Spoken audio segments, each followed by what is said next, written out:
Bom dia. Eu sou Daniel, sou educador aqui do CCBB, faço parte do programa CCBB Educativo. E hoje a gente está aqui reunido pelo Transversalidades, que é um curso que faz parte do nosso eixo de atuação, que é o Transbordar, que é o eixo que trata da relação entre o educativo aqui do CCBB e as comunidades escolares, comunidade de educação de outros espaços. Dentro desse eixo estão as visitas agendadas, né, com os grupos que vêm aqui, grupos escolares principalmente, e esse curso não vai te trazer um convidado que vai compartilhar a experiência profissional, de pesquisa, com o restante do público aqui, para que a gente possa conhecer um pouco mais, né? Ao final desse evento, a gente vai ter um sorteio de ônibus para as visitas agendadas aqui das posições do CCBB. Esses ônibus são para instituições públicas, ONGs e instituições sem fins lucrativos. Portanto, quem estiver representando alguma dessas instituições, dessa natureza, podem participar do sorteio aqui no final do evento. Hoje, a gente trouxe como convidada a Virginia Kastrup. Ela é psicóloga, pesquisadora em cognição e deficiência visual. Ela é professora na FRJ e ela vai falar um pouco dessa experiência aqui dela, desse trabalho. E, enfim, ao final a gente pode fazer perguntas também, a gente vai abrir um pouco para vocês poderem interagir. É isso. Aproveita. Então, bom dia, a todas e a todos. Quero começar agradecendo o convite, né, do Educativo aqui do CCBB, toda a equipe, por essa oportunidade de estar aqui também conversando com vocês, falando um pouco sobre um tema que é o tema da experiência com a arte e a deficiência visual, né? Agradeço a presença de todos também, porque hoje é um sábado de sol, né? Aqui no pleno verão do Rio de Janeiro, todo mundo aqui, não é fácil. Mas, assim, como o Pablo falou, eu sou professora da UFRJ, do Instituto de Psicologia, trabalho na graduação e na pós-graduação, e sou pesquisadora também na área de cognição, e os meus temas principais de pesquisa são a invenção, a arte e a deficiência visual.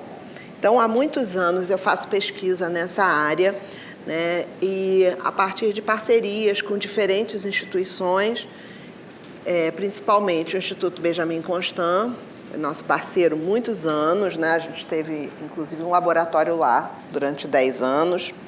Também já houve uma parceria importante com o Museu de Arte Moderna, onde a gente teve um projeto chamado Encontros Multissensoriais. Foi um projeto de levar as pessoas com deficiência visual ao museu, né? Não é uma coisa tão trivial, né? Sempre a questão da deficiência visual é considerada como um grande problema nos museus, que se centralizam muito nas artes chamadas artes visuais, né?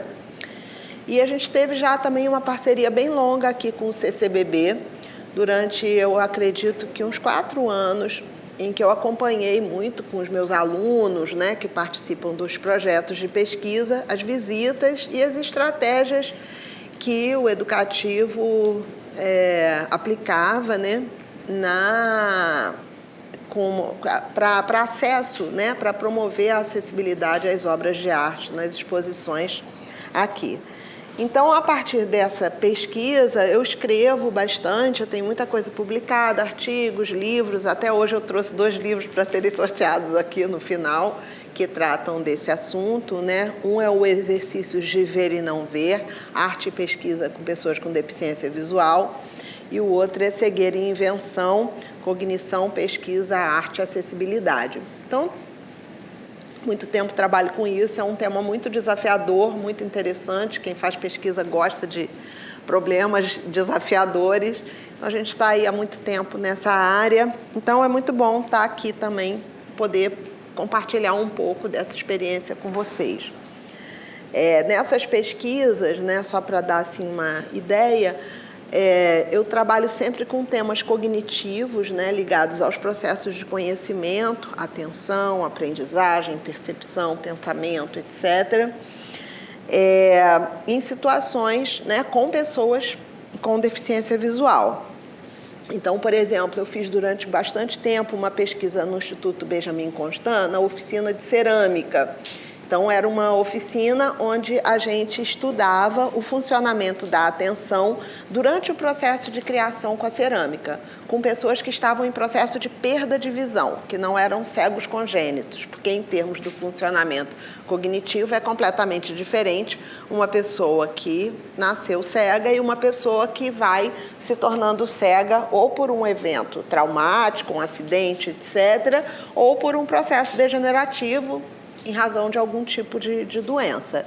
Então, a gente fez durante muito tempo esse trabalho, que foi assim, meio que inaugurou um pouco a minha entrada no campo da deficiência visual.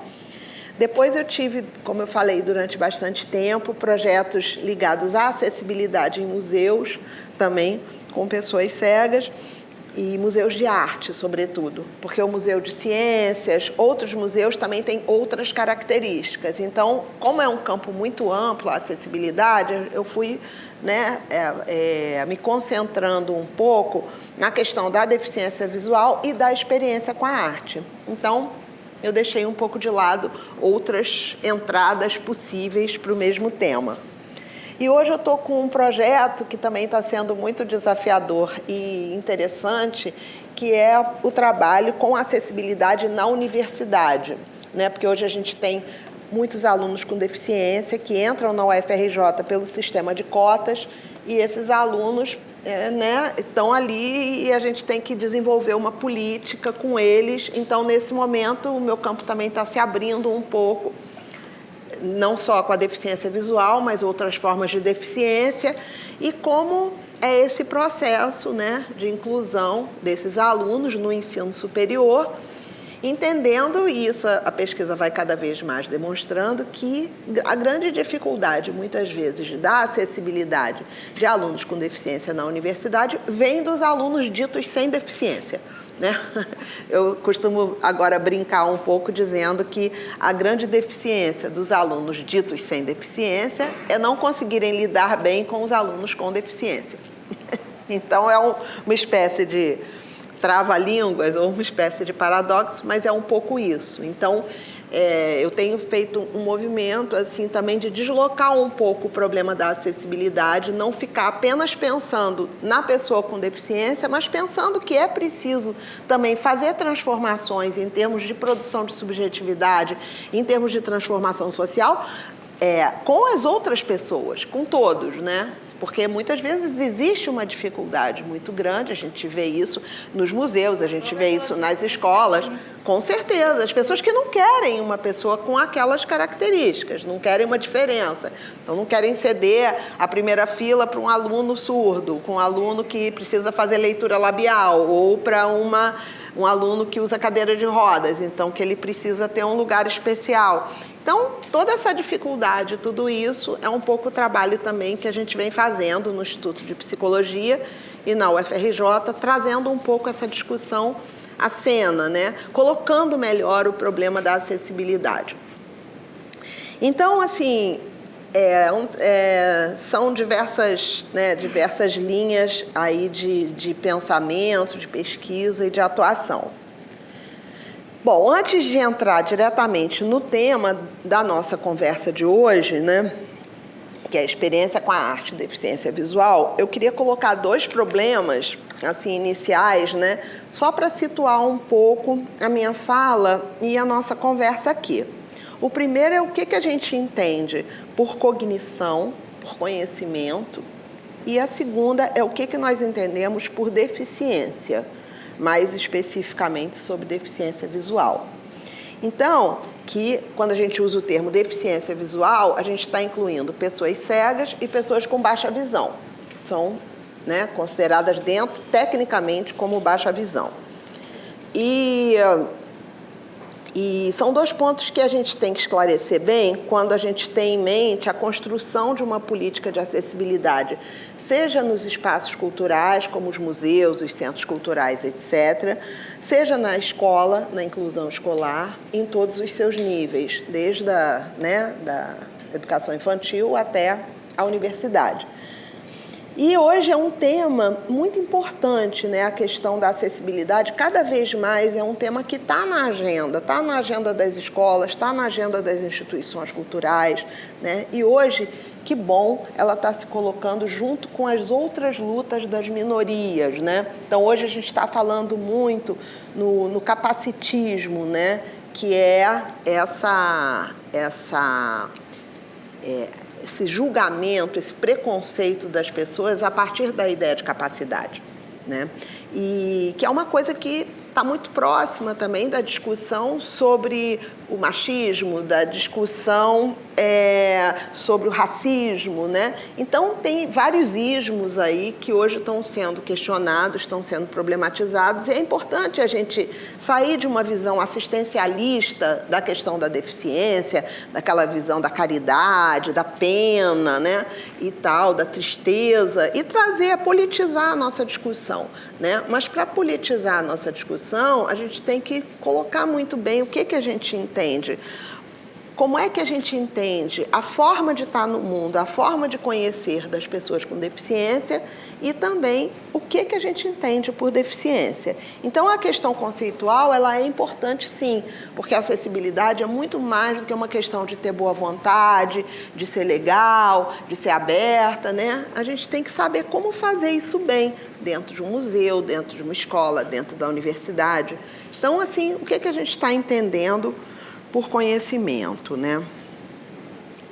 Então, assim, quando eu falo em cognição, que é um termo mais técnico, assim, mas cada vez mais também está um termo que já entrou um pouco no nosso vocabulário, a gente está falando de processos de conhecer. Então, esses processos de conhecer são diversos. A percepção é um deles, a memória é outro, a aprendizagem, o pensamento, a inteligência, a atenção, né? Que é um tema também que eu trabalho bastante, gosto. Então, o que a gente entende por isso, né? O que é perceber, o que é estar no mundo, né? O que é estar estabelecendo essa relação de conhecimento com o mundo. Então, existem muitos autores hoje em dia que questionam de forma muito forte, consistente e significativa uma ideia mais tradicional que entende o conhecimento como a representação de um mundo pré-existente. Então, num senso comum, você pensa assim, que existe um mundo que está aí, existe um sujeito que entra em contato com ele e esse sujeito tem que representar corretamente o mundo. Então, se você pensaria, vamos dizer, então uma pessoa com deficiência visual, ela não conhece corretamente o mundo, porque a maneira de conhecer correta é a maneira visual. Então, esses são preconceitos, né, que estão muito ligados a isso que a gente chama do modelo da representação.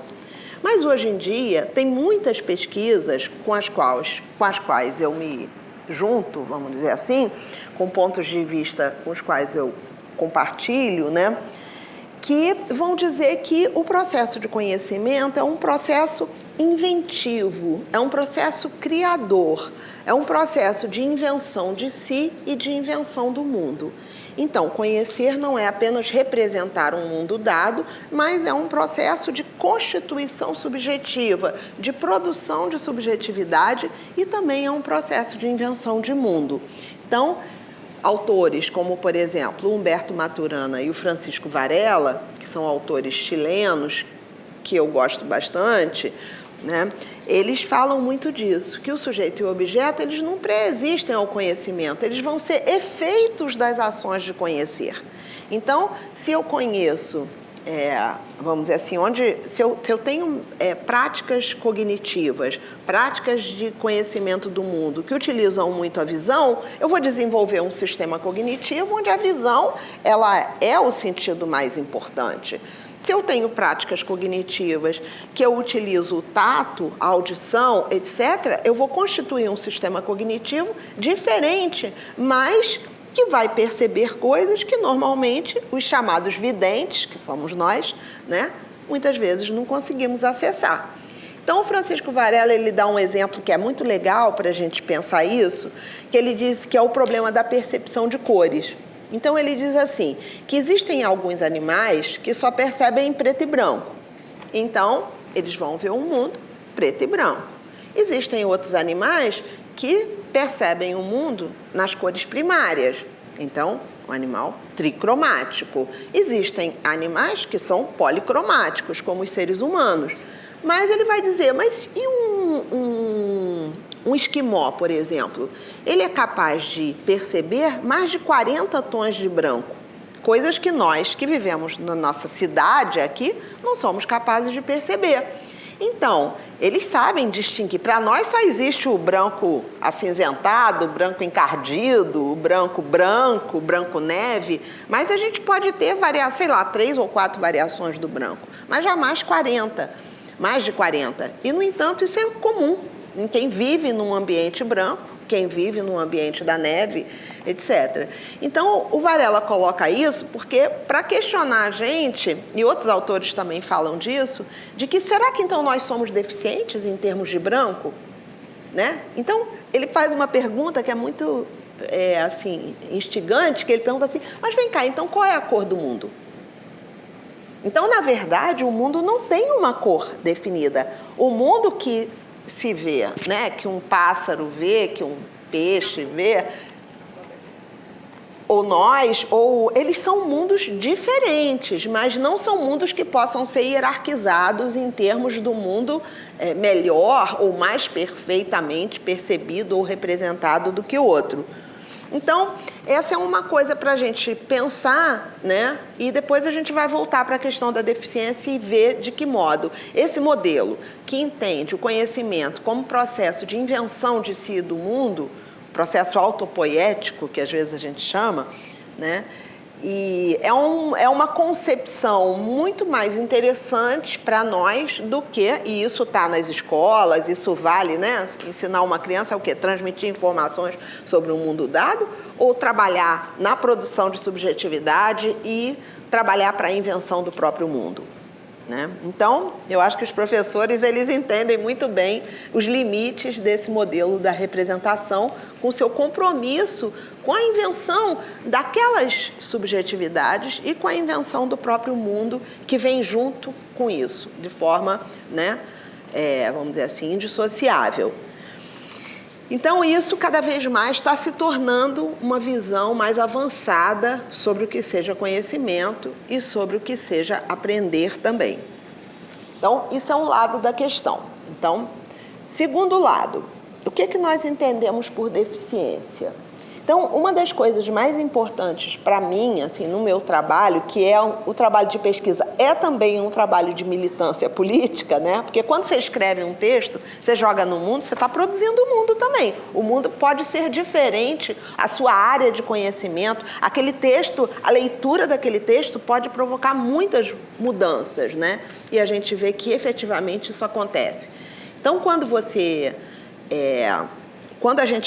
eu comecei a trabalhar com a deficiência visual, eu percebi rapidamente que eles tinham um modo de conhecer que não cabia na ideia de falta, de déficit, de deficiência. Porque, para o senso comum, sempre a própria noção de deficiência, né, ela é uma noção que ela coloca uma desigualdade. Não só uma diferença, mas uma desigualdade. Ela coloca uma hierarquia, né?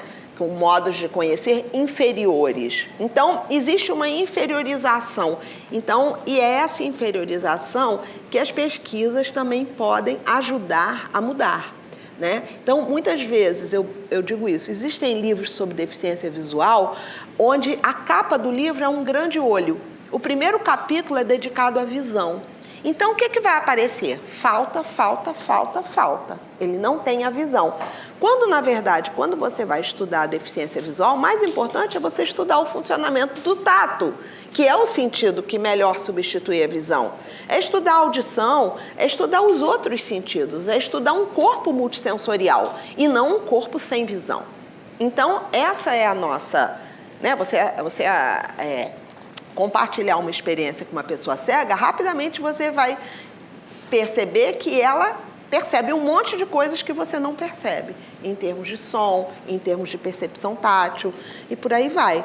Então, trazer a questão da deficiência muito mais para a singularidade do que para a questão da desigualdade, né, da inferioridade, da falta. Então, produzir um conhecimento positivo sobre essa forma de perceber e de estar no mundo da pessoa cega e com baixa visão é um desafio, é muito importante. Porque senão, né, e existe hoje o chamado modelo social da deficiência, que é muito importante hoje em dia, é um modelo desenvolvido na Inglaterra e que hoje ele já é bastante presente aqui no Brasil, que ele vai dizer isso, né, que na verdade a deficiência é uma produção social.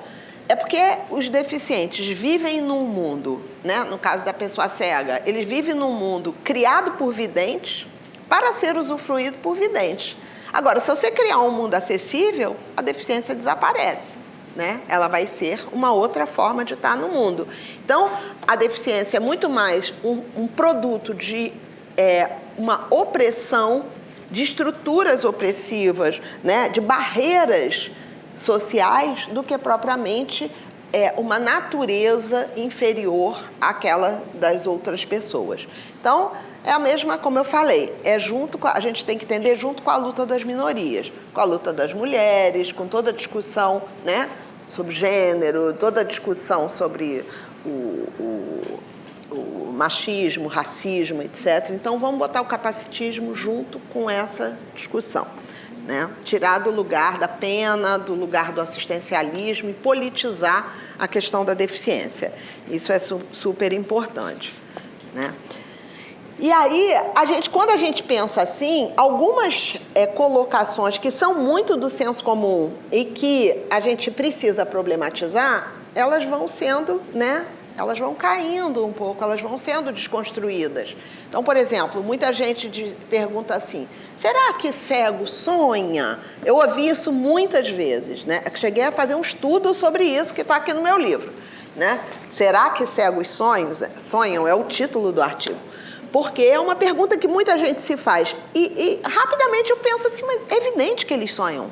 É claro que eles sonham. E nós também não sonhamos com imagens sonoras, nós também não sonhamos com imagens táteis, nosso sonho não tem conversa, não tem sons, não tem temperaturas muitas vezes, não tem texturas. Então, como assim a gente achar que o sonho é só a visão? Porque é evidente que ele não vai ter imagens mentais visuais. Uma pessoa cega congênita, que jamais viu, ele não vai ver em sonho, é claro. Porque ele não tem imagem produzida a partir da percepção. Mas ele tem imagens multissensoriais. Então, o conceito de imagem não é idêntico à imagem visual. Então, isso já é o nosso preconceito de ver o não visual, né? Então, essa é, por exemplo, uma questão que ela é um pouco derrubada, né? Esse preconceito e essa, como é que eu vou dizer, essa presunção de que o sonho, ele é apenas dos videntes, né? Porque aí entra toda a questão também, que é uma questão que também é pertinente, eu não entrei, mas é da chamada normalidade, né? Nós, os normais, né? Então, toda a problematização que tem que ser feita também em relação a isso, né? Da questão da simplificação do conceito de normalidade, né?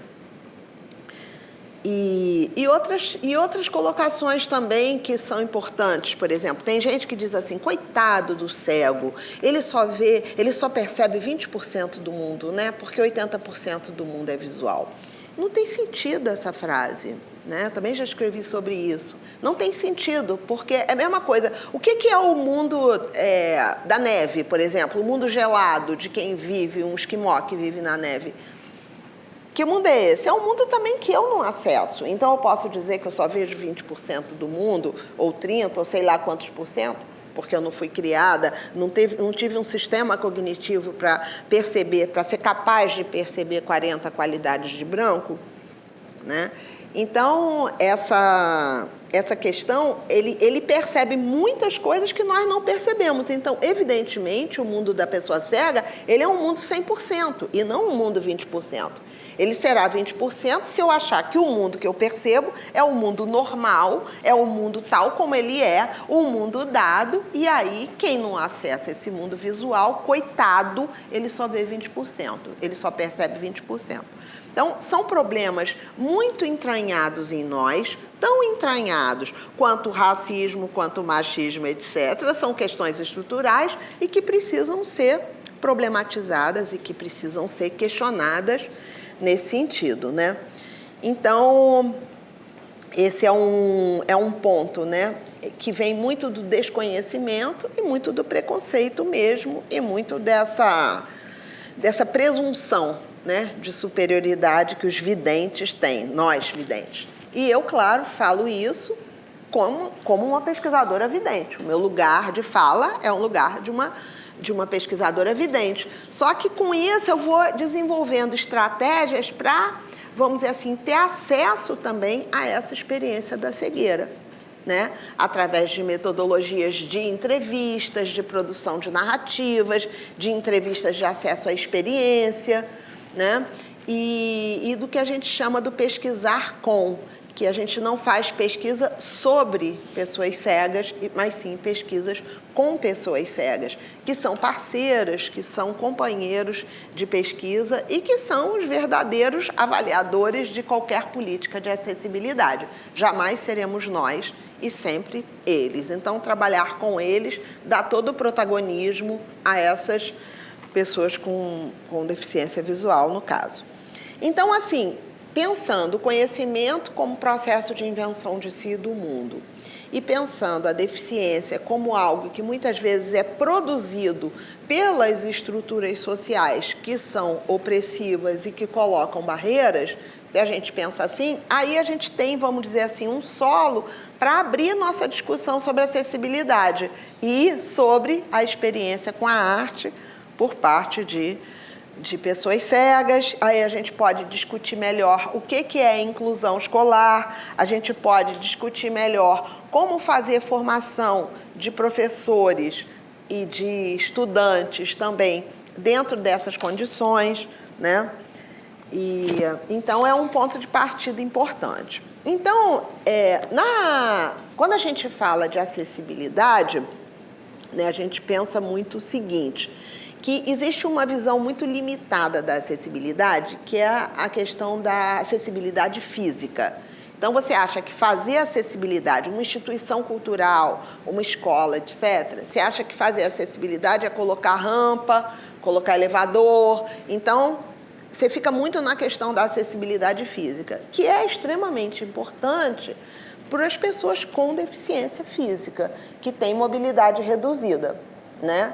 Já para uma pessoa surda, para uma pessoa cega, a questão não é a acessibilidade física, ela vai ser de outra natureza.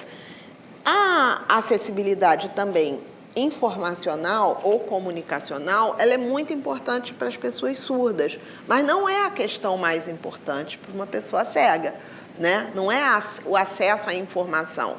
Quando você fala num museu, né, e a gente está, vamos dizer assim, focando na experiência com a arte, né, nessa arte que está nos museus, você pensa que a questão não é propriamente você explicar para ela, você dar informações sobre aquela obra de arte. Não é você contar quem foi o artista, a biografia do artista. O que é você promover uma acessibilidade num museu de arte ou num centro cultural? É você realmente possibilitar que ela tenha o acesso direto à obra. É o que eu chamo de acessibilidade estética. Então, o grande desafio para a deficiência visual, no caso da experiência com a arte da acessibilidade, é a acessibilidade estética. É ela ser capaz de perceber diretamente, através do tato ou do seu corpo multissensorial, aquele espírito daquela obra, né? Aquela questão que aquela obra está trazendo. Então, muitas vezes, né, e houve esse movimento, e ainda há no mundo, de achar que você faz acessibilidade de pessoas cegas em museus fazendo placas táteis. Aquelas placas que são iguaizinhas à obra, só que em alto relevo, que é uma questão que não faz sentido para uma pessoa cega, principalmente para os cegos congênitos. Porque no processo cognitivo deles, eles não fazem a projeção bidimensional. de uma casa, por exemplo. Uma casa para eles não é um triângulo e um quadrado embaixo, né?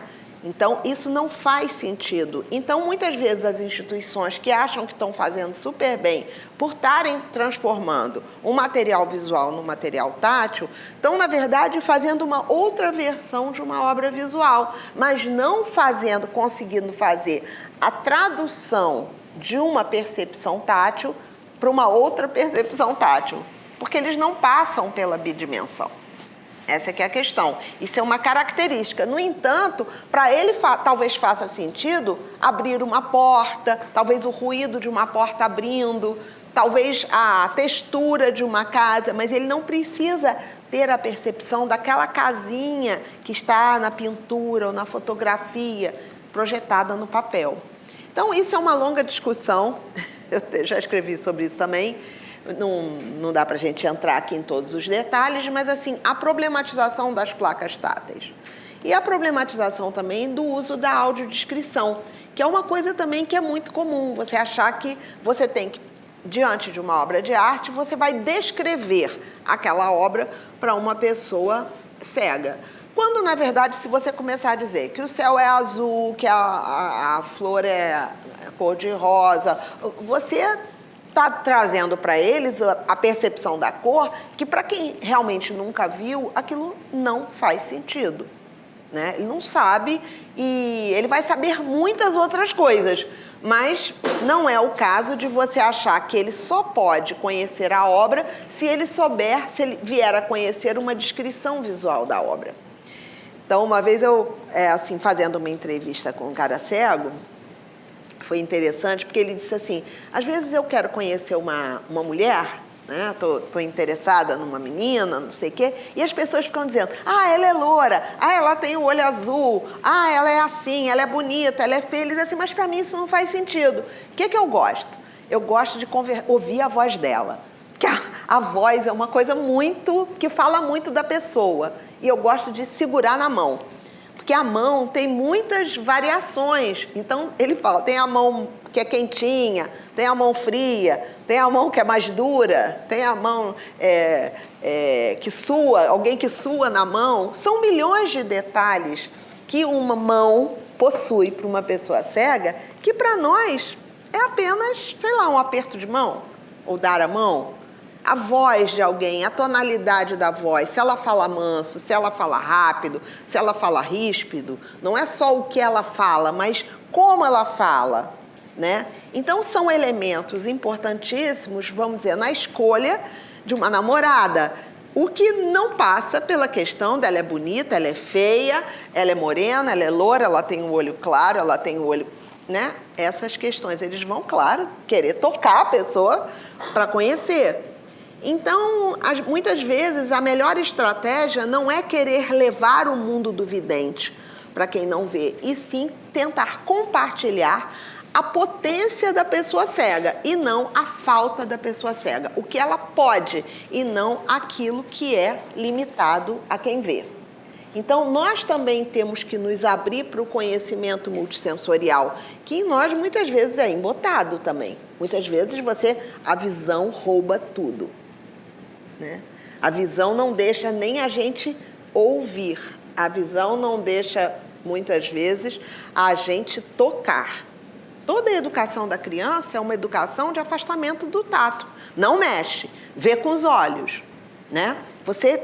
Você distancia a criança do conhecimento tátil. E a sala de aula, o que é? É todo mundo sentado nas suas carteiras, não pode mexer o corpo, olhando para o quadro. Então, todo o sistema escolar, ele já é um sistema de disciplina desse corpo multissensorial e de hipervalorização da visão e da audição. Então, existe todo isso, você se relacionar com uma pessoa com deficiência, é você se abrir para os outros sentidos e tentar sair um pouco do que a gente chama do visuocentrismo. O visuocentrismo é isso, é você achar que tudo ocorre em torno da visão. E nós somos visuocêntricos. Muitas vezes eu participei de audiodescrição de filmes com pessoas cegas e você fica achando que você tem que dizer tudo para ela, né?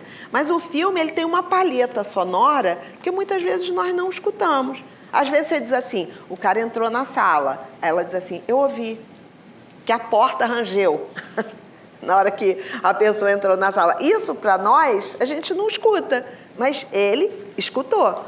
Então, a valorização da palheta sonora do filme, não só você ficar discutindo. Ah, ele está com uma camisa vermelha, aí ele entrou na fala, aí ele fez isso, aí ele está fazendo tal coisa. E deixar também um pouco da experiência, né, dessa que a gente chama da palheta sonora do filme, está falando também e está chegando a eles.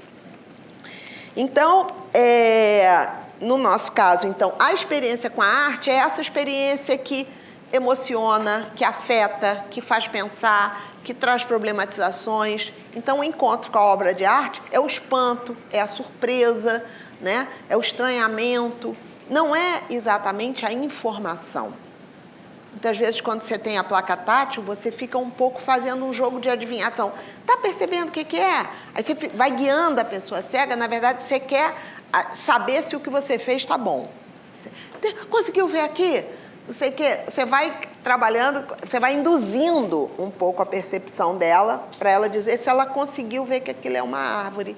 Mas o artista, ele não quer transmitir informação, o artista quer surpreender, o artista quer produzir uma experiência de estranhamento, ele quer te fazer pensar, ele quer te tirar do teu eixo e não exatamente transmitir uma informação objetiva, né? Então, é isso. Então, fazer acessibilidade em museus, né, vai muito nessa direção. E outra coisa também que é interessante, né, falar e que tem sido uma pista para nós também do trabalho com a acessibilidade é, assim, trabalhar com grupos heterogêneos. Trabalhar com grupos heterogêneos é misturar quem vê com quem não vê, pensando que todos podem se beneficiar desse encontro. Não pensar, como eu falei antes, só a acessibilidade como sendo uma questão da pessoa com deficiência. Por exemplo, dos desafios aí, o pessoal do educativo deve conhecer bem isso, de uma pessoa hoje em dia no museu, é que ela realmente aprecia a obra de arte, né? O que faz uma pessoa hoje em dia no museu? Tira foto. Ela entra com o celular, rapidamente, ela sai tirando fotos que ela perde a oportunidade de estar encontrando com aquela obra de arte e vai ver em casa, ou talvez jamais verá, né, aquelas fotos que ela está tirando. E a outra coisa que ela costuma fazer também é se transformar na figura principal da foto e fazer da obra de arte o seu fundo e postar rapidamente na rede social, né? Eu no museu. Eu na experiência, na exposição do Egito, eu no Museu do Amanhã, Então, hoje, há um problema de acessibilidade à experiência estética que é de todos.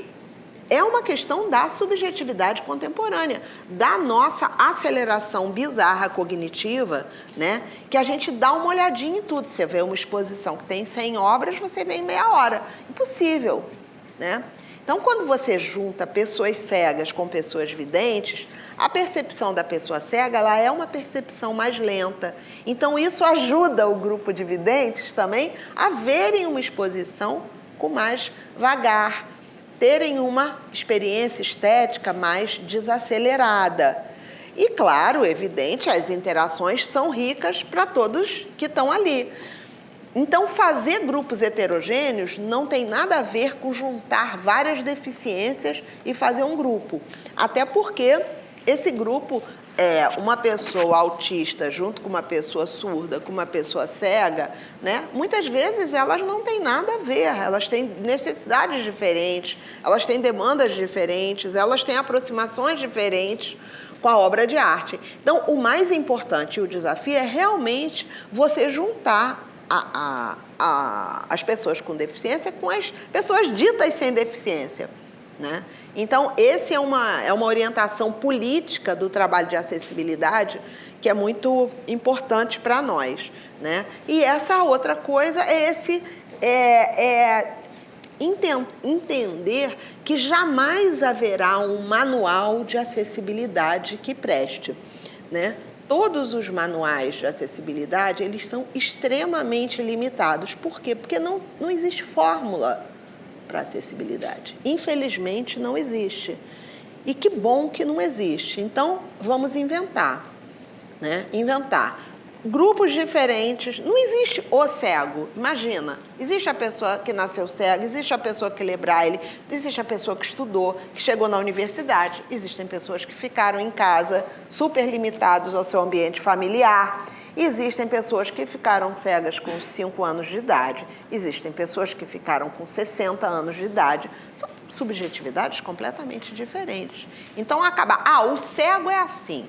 Eu não ajudo cego na rua porque cego é agressivo, cego não gosta de ser ajudado. As pessoas têm milhões de fantasias, as mais loucas possíveis sobre cegueira. Cegueira é um fantasma, realmente.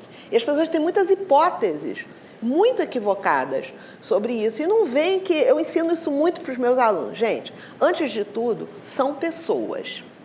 Ok? Nós vamos lidar com pessoas diferentes. Então, vão existir cegos que estão deprimidos, cegos que são super alegres, animados, divertidos, pessoas que estudaram, pessoas que não estudaram. Tem de tudo, como nós, né? Como todas as pessoas. Então, essa coisa muito marcada e essa formação de um grupo muito homogêneo, ela é importante, às vezes, nas questões macropolíticas, na luta por direitos, etc. Ela é muito importante. Mas, quando você vai fazer um trabalho de acessibilidade, você tem que muito mais entender a singularidade de um grupo, ou de pessoas, ou de alunos, etc., do que vir com uma fórmula pronta de como atuar ali, né? E eu acho também que então, assim, qual é a política? A política da partilha, a política do encontro, a política da troca de experiências. Essa é a política, sempre. Porque muitas vezes, você querendo incluir, você exclui. Então, eu conto um caso que eu fiz uma pesquisa na França, tal, no Museu do Louvre, por exemplo, em Paris. Sabe o que eles faziam? O museu fechava segunda-feira, então segunda-feira era o dia que eles chamavam o grupo de pessoas cegas. Como assim? Eles viam no museu vazio, então eles não iam. Porque eles não gostavam de levar junto, porque eles deixavam tocar algumas esculturas e as pessoas não podiam ver que tinham pessoas tocando nas esculturas. Mas, gente, a gente não vai ao museu só para ver uma escultura, ou para tocar, para experimentar uma escultura. A gente vai ao museu para ver outras pessoas, a gente vai ao museu para tomar um café ali na porta, a gente vai com um amigo, a gente vai com um namorado, a gente vai com família, a gente vai encontrar, a gente vai fazer um monte. A ida ao museu é uma experiência muito mais complexa e rica do que a relação só com a obra. Então, você isola completamente aquelas pessoas cegas, no caso, do ambiente do museu. Quando, na verdade, o interessante da participação de pessoas cegas em museus, centros culturais, teatros, etc., é que elas fazem uma intervenção institucional. A intervenção institucional é que, primeiro, ela vai fazer com que o educativo tenha que pensar, ela vai, nos outros visitantes, né? Eu fiz muitas visitas no Museu de Arte Moderna, na época, com o pessoal do Benjamin Constant, e as pessoas que estavam lá, os visitantes, os outros visitantes, perguntavam se aquilo era alguma intervenção artística, se eles eram cegos mesmo, né? Eles não acreditavam, eles achavam que era uma performance. Eles não acreditavam que pessoas cegas podiam ter experiência com a arte. E tinham, efetivamente, né? Então, assim, todos esses preconceitos é com essa partilha, né? A política da partilha, a política do encontro, a política da troca. É assim que o museu vai poder ter um papel de aprendizagem coletiva, né? Então, é a mesma coisa na escola, é a mesma coisa na universidade. Quem é que vai se beneficiar com o sistema de cotas? Quem é que vai se beneficiar com a inclusão? Todos. Todos vão se beneficiar com a inclusão, né? Porque é isso, você sai de uma forma que você acha que é sua, que é superior, que você é normal e tal, e você vai entender muitas outras formas de estar no mundo em muitos sentidos, muito mais avançadas ou muito mais desenvolvidas que a sua. Então, essa eu acho que é, vamos dizer assim, é o trabalho que a gente pode fazer para a construção de uma política de acessibilidade mais efetiva, mais avançada e mais inventiva também. Vou parar por aqui, porque eu queria também, se vocês pudessem colocar perguntas e tal, para a gente conversar mais, tá bom? Tá? O papo continua. Obrigado. Obrigada a vocês. Então, algumas perguntas, né? Quem tiver alguma dúvida, levantar a mão aí, que a gente leva o microfone. Porque não necessário uma dúvida, né? Mas pode ser assim uma pergunta, uma curiosidade, uma... Eu fiz uma série de anotações. Eu gostaria até de ter todas elas respondidas, se fosse possível, porque é muito rico, eu agradeço por estar aqui. Eu fui te ouvindo falar e algumas coisas assim foram me surgindo muito como dúvida. Em relação assim, à postura e relacionamento, né, pessoal. E outra coisa é a questão profissional, né, porque eu sou arte educadora e trabalho com ensino médio. Tem algumas escolas de ensino médio, né, públicas na região sudeste que eu visito, elas têm trabalho de inclusão. E eu percebo que eu acho que a grande dificuldade não é só da política pública, é uma questão das instituições conseguirem se mobilizar e fazer uma campanha para que os pais de crianças não deficientes sejam incluídos. Na verdade, a inclusão é para eles. É isso aí. Então, porque eu também, né, para eles. Eu estudei no INES durante um tempo e eu lembro o quão difícil era eu conseguir explicar para as pessoas não ouvintes o que eu estava sentindo, o que eu estava pensando. Então, eu sentia que existe um gap, né, assim, uma dificuldade também muito grande, como essas informações são passadas. Né? Então, a gente está sempre falando da representação, e eu percebo que a arte ela vem quebrar essas representações o tempo todo, é isso que a gente tenta desconstruir, mas o fato é que a gente não consegue também acessar o que o outro está sentindo, o que o outro está pensando, porque quem é que informa isso? Quem é que desloca esse campo de estudo, se não você ou um outro lugar que é institucional? Quem é que está fazendo isso por nós, que não somos deficientes? É isso, quem é que vai chegar com esse papel, né, de traduzir o que o deficiente está pensando, sentindo, necessitando.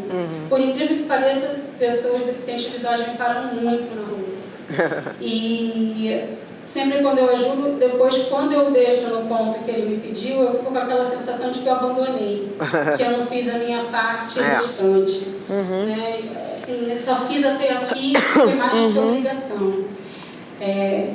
Eu escrevi uma coisa aqui, a questão da mobilidade estar associada ao modelo educacional ser majoritariamente intelectual e inerte e o corpo ser pouco investigado em seus processos, porque a gente está sempre sentado dentro das salas de aula, o tempo todo intelectualizando, e essa coisa do corpo não ser comunicado também para as crianças da forma como elas estão expressando seus sentimentos, faz com que ela não entenda o corpo do outro.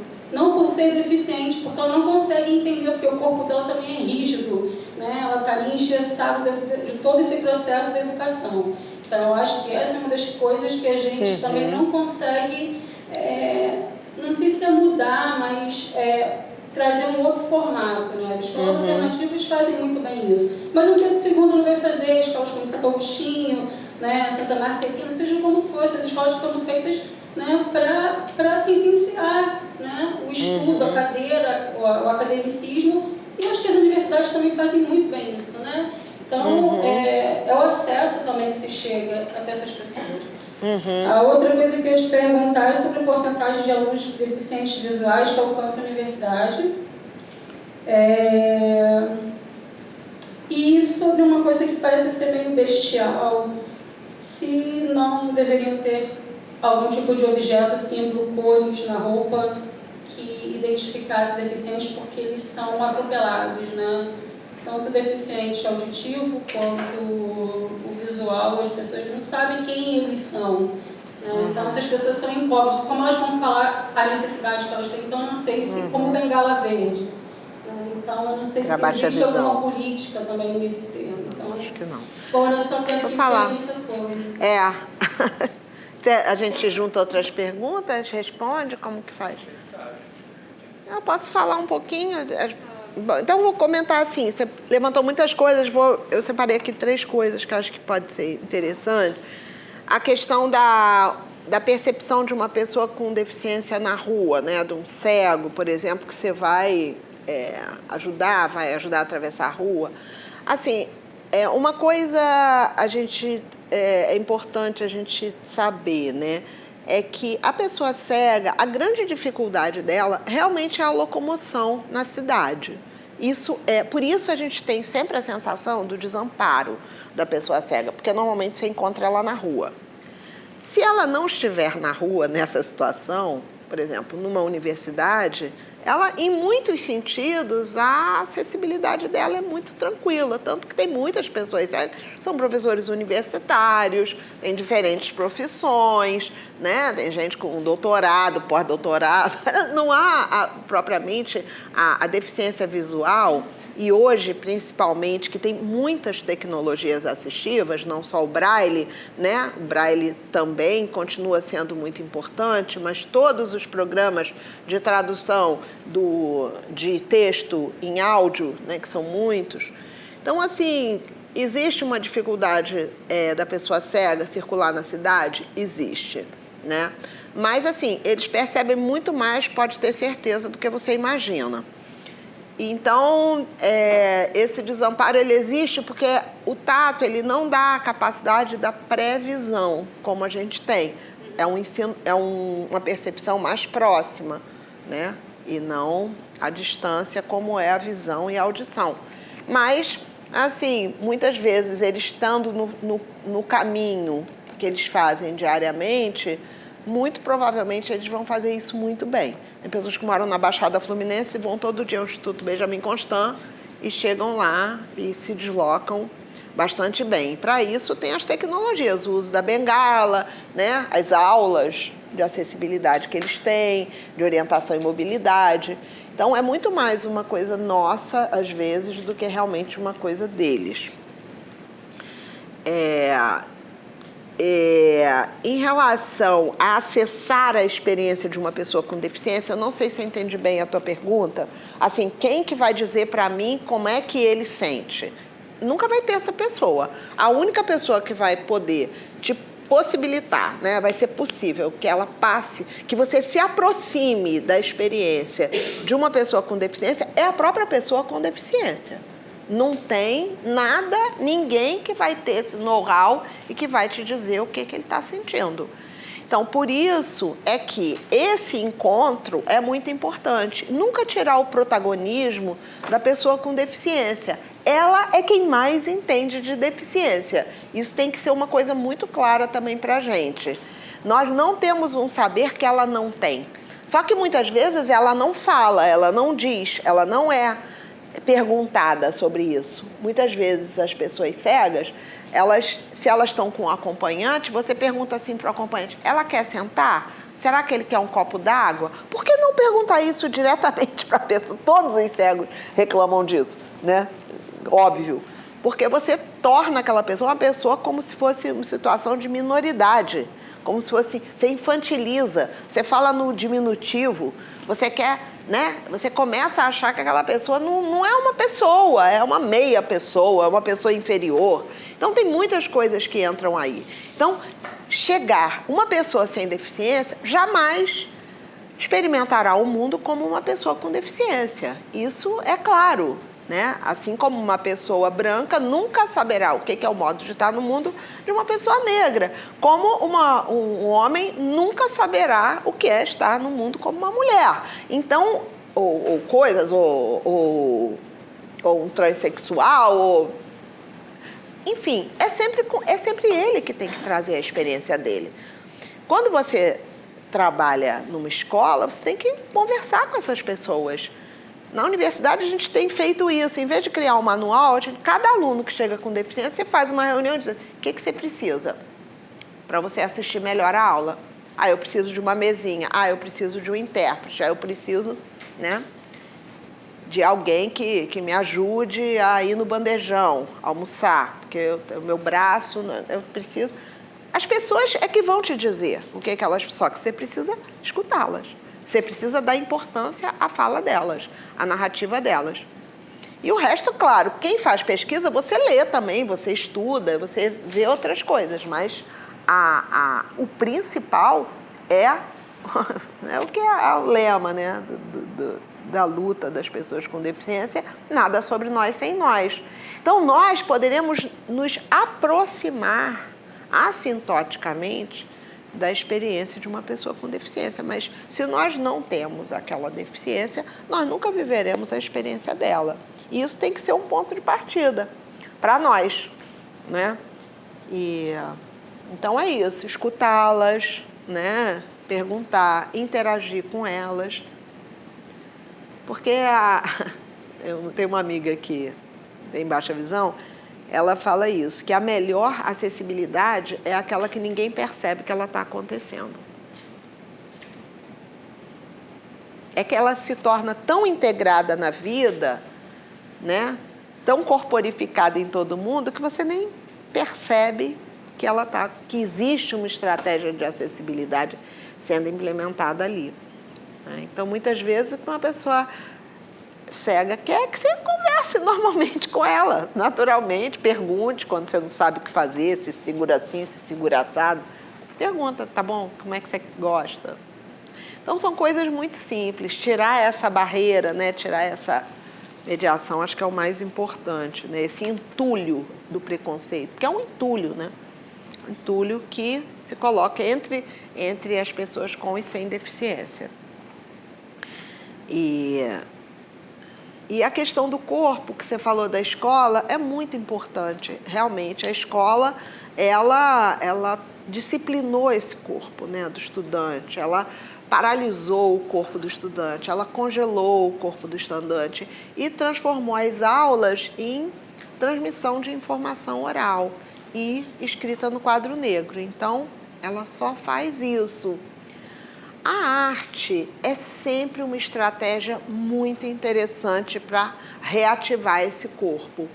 Na universidade, a gente tem feito muito um projeto de acessibilidade, de encontro, por exemplo, de pessoas com e sem, alunos com e sem deficiência, professores também com e sem, funcionários com e sem, né? Muito usando a arte como mediador, porque a arte, ela desmancha um pouco essas coisas endurecidas, né? Ela afeta a gente, ela reúne mais, ela permite ela viabiliza, ela ativa mais essa partilha do sensível, né? Então, eu acho que a escola é essa luta, realmente, para sair um pouco desse modelo de sala de aula que o Foucault descreveu tão bem, né? Falando da disciplina escolar, dos espaços muito quadriculados e tal. Mas a gente sabe que numa escola pública, às vezes, você tem limites também, né? Depende de muito. Na própria escola particular, você tem muitos limites. Então, você tem que inventar estratégias. A arte é sempre um aliado e um mediador muito importante, a meu ver, para a promoção desses encontros. Então, acho que é um caminho assim, legal para a gente experimentar e ver o que a gente consegue fazer em termos de invenção, né? Eu agradecer de novo a Virgínia. De nada. Obrigada.